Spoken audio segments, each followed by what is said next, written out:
Welcome back to iShine Connect.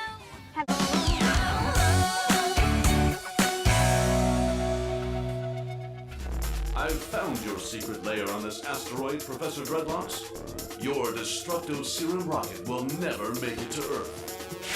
I'm afraid, Samurai Plumber, there is no Destructo Serum rocket headed for Earth. It was but a ruse to lure you here, so you can witness the end of your friend!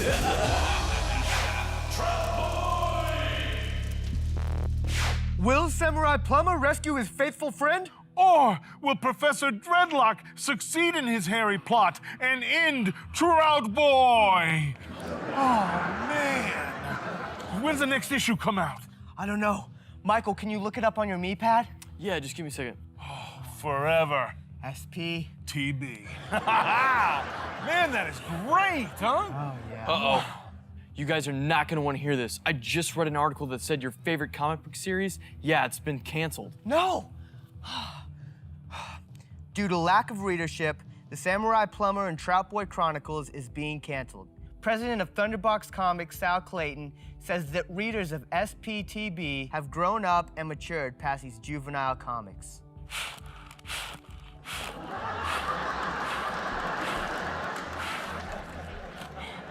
What does he mean, grown up and matured?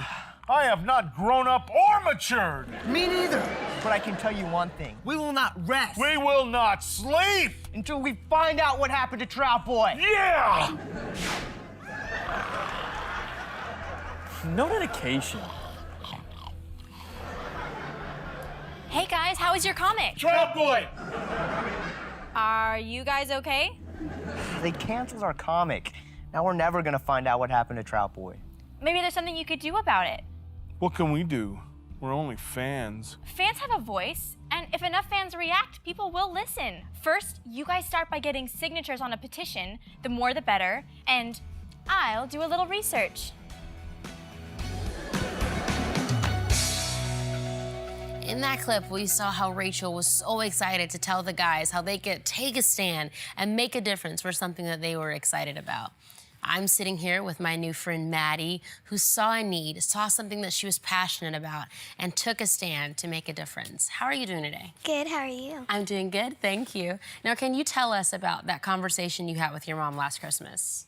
Well, one day I was in the car on the way to church, and I was listing like all these things I wanted for Christmas. I wanted these toys, all this clothes, all this really nice stuff. And then I said, wait, why do I want all this when there's somebody out there who doesn't have little to nothing that is just wishing that they could get a shirt for Christmas? So then I told my mom, I don't want anything for Christmas. Whatever you are gonna buy me, buy it, but give it to somebody who needs it.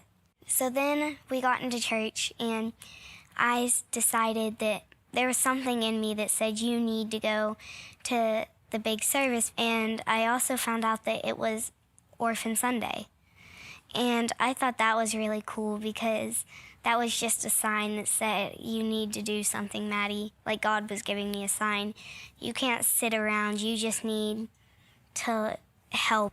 That's so cool. I mean, one, it's cool that you knew that it was God speaking to you, but it's also so cool that you opened up your heart and your minds and your ears and you listened to him, and you ended up making a huge difference. Now, I hear that you got excited about helping people in another country to get shoes and that kind of thing, and you didn't just think about it, you did something about it. Why don't you tell us about the presentation that you made and how you got to tell people about what it was you wanted to do for other people?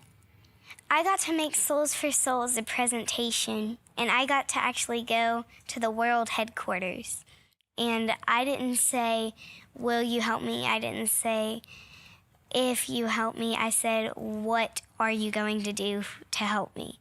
And I had told them that my church has 2 orphanages, one in Haiti and one in Uganda. And they said, well, we're gonna donate 2 pairs of shoes to each kid at each orphanage in each country. And so that's 600 pairs at each orphanage. So they were willing to donate 1,200 pairs of shoes. And so I thought that was just amazing, and that was just a kind of a miracle sent by God, just all in itself. Then actually my principal at school told me that I could have a clothing drive for orphans that didn't have any clothes. And so I was getting all these clothes and shoes, and then Souls for Souls came back to me and said, well, we got Skechers involved. They're willing to donate 2 brand new pairs of Crocs to each kid. Wow. So you were working with your church, you're working with Souls for Souls, you're working with your school, and you're working with Skechers. I mean, everybody knows who Skechers is. That's so cool. Now, I do also know a little bit about a mission trip that they were going to go on and that you got to be a part of. Why don't you tell us about one person that maybe made a huge impact on your heart when you got to go to another country and give them the shoes? Well, so many people impacted my life, but there was this one little girl. She was only 7 years old, but she had never had a pair of shoes her whole life. She had walked around barefoot her whole life. So I was digging through the piles of shoes to find her a pair that fit. Yeah. And I finally found the pair that fit, and I cleaned her feet, and I put them on her, and she didn't know what to think because she had never felt what it felt like to have shoes. So I just thought that was amazing. That is amazing. And you are such a great example of what it means to just serve Jesus and to not think about yourself, not think about how old or how young you are, but to just think about what God would do for those people. And I'm really proud of you. I know I just met you, but I think that's so amazing. So thanks so much for sharing your story, Maddie. And for all of you guys watching at home, we'll be right back. It's time to shine right now.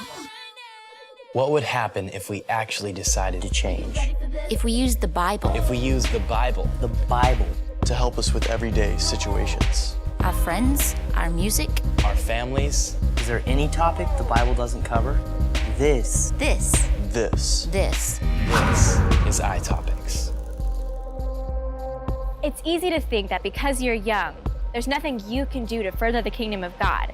But actually, in 1 Timothy 4:12, it says, don't be looked down upon because of your youth, but instead set an example to all believers in speech, in life, in love, in faith, and in purity. And all of those things are fairly simple, but it doesn't mean they're going to be easy. My father and I do a lot of ministry work in the inner city of San Francisco, and one of the gifts that the Lord has given me is the ability to sing. So my ministry partner, Garrett, and I, we like to walk around the streets and just sing worship songs and invite the people off the streets to come join us. In such a dark place, it's good for them to just remember that Jesus is always going to meet them where they're at. My little sister, Mercy, she's 12. And though she'd love to come with us all the time, sometimes she can't because the things we do can be pretty dangerous. But she finds other ways to serve the very same people that we're serving.